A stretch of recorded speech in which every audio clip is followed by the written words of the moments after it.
The war in Ukraine continues with full intensity.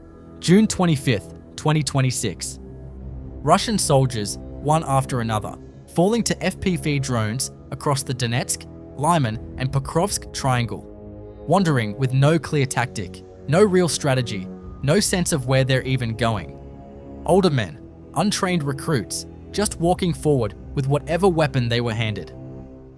Different soldiers, different locations, but every single one of them ends up the same way. Found by a drone and unable to do anything about it. A Russian military vehicle, an FPV drone, closing in behind it. A soldier on top spots it and opens fire, shot after shot. None of them connect. As a last resort, he jumps off and runs. The drone reaches what's left of the vehicle, and everyone's still on board. An FPV operator suspects someone is hiding inside a ruined building and sends the drone in to check. A Russian soldier is found trying to stay out of sight. He tries to run, but doesn't make it out before the drone strikes. The explosion buries him under the rubble. Hiding in a lake this time, submerged in the water. A decent choice for cover, but it comes with a serious downside. There's nowhere left to run from here. The drone finds him anyway, and there's no escaping it now. A Ram 2X loitering munition. A precision strike drone built to circle, identify, and dive directly into armored targets. The strike hits the Russian BTR-82 directly, and the explosion tears through the vehicle completely. Whatever was inside didn't survive that kind of impact. Russian electronic warfare systems, designed to jam and disrupt drones, simply aren't effective against these. Ukraine's Ronin battalion striking Russian logistics behind the front line. Vehicle after vehicle caught moving through what should be a secure supply corridor. This entire route now feels like it's under constant blockade, with almost nothing getting through untouched. Aware a drone is right behind him, the soldier scrambles to find cover, anywhere to disappear. He doesn't manage it in time. The only thing that might have helped was the tree line, but even that wasn't enough. Fresh Russian soldiers keep showing up in the Lyman direction, but they still can't establish a foothold here. Signum's drones have this entire forest under constant surveillance, watching every approach, every movement through the tree line. Every soldier who enters this sector gets spotted within minutes and targeted before they can settle into any position. And these soldiers still look completely untrained for what they're walking into. No coordination, no real awareness of the threat hanging over them. Aware a drone is right behind him, he breaks into a panicked run. While fleeing, he fires off a few shots, none of them landing. He keeps running, occasionally trying to turn and aim again, but never finds the position to take a proper shot. Despite everything he tries, the drone eventually catches up to him. A Russian soldier spotted in open terrain, tracked for an extended period by Ukrainian reconnaissance drones. He lies down, rests, drinks water. At one point, he even seems to nap. After noticing the surveillance drone circling above, he gets on his radio, likely trying to figure out exactly where it's positioned and what's coming. None of that buys him much time. As an FPV drone closes in, he stands up and opens fire, trying to bring it down before it reaches him. He can't hit it. The drone reaches him anyway. Another soldier hiding in the bushes, completely convinced it's working. Whatever training tells these soldiers to freeze and stay still against drones, it clearly isn't accurate. This pattern keeps showing up, and it keeps ending the same way. He's already been spotted, long before he even realizes it. There's no way out of this one. A Russian soldier walking alone through wooded terrain, pushing a bicycle alongside him.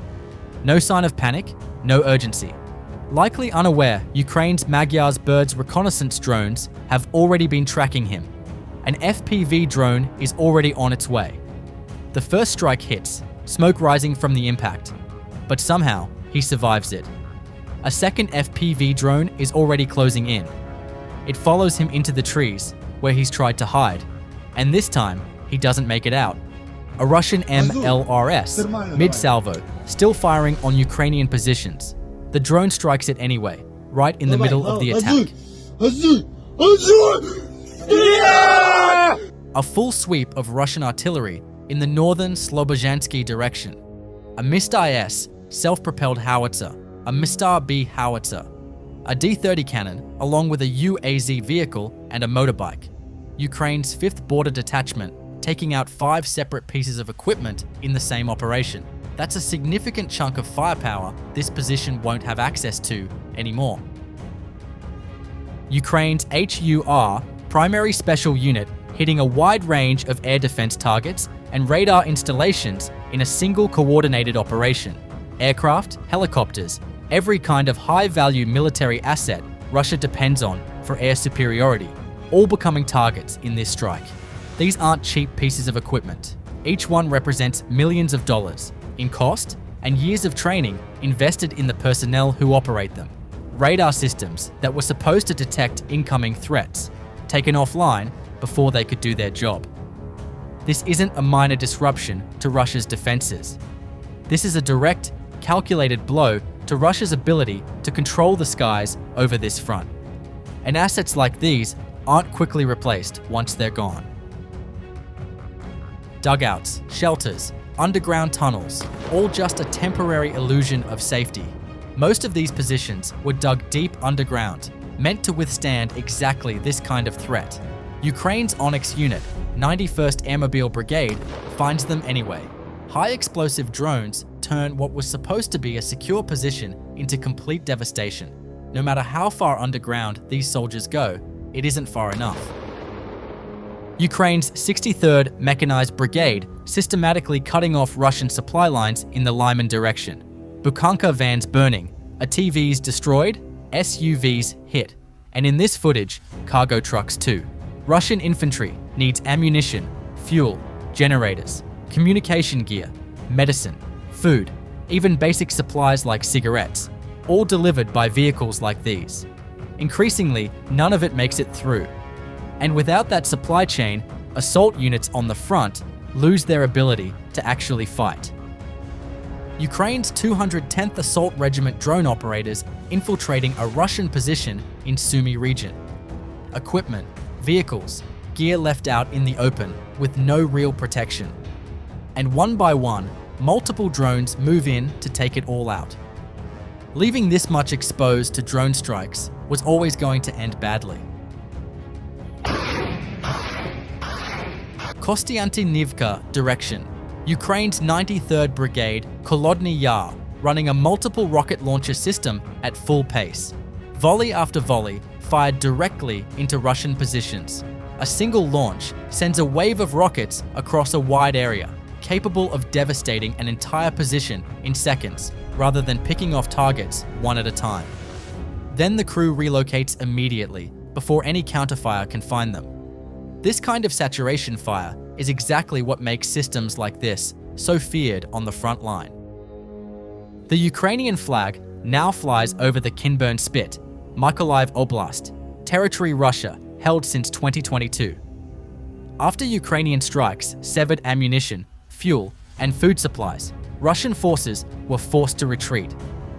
This strip of land controls access to the Black Sea and the Dnipro River. 4 Russian FAB-500 bombs dropped on a bridge where 2 Ukrainian soldiers were repairing a ground robot. 4 bombs for 2 soldiers, an extreme amount of firepower for a single target. Despite the blast, one of them survives. Ufa, Russia, 1,400 kilometers from the border. The Bashneft Novoil refinery, hit by Ukrainian drones, now burning. Powerful explosions, damage to the primary distillation unit, and flight restrictions at the local airport.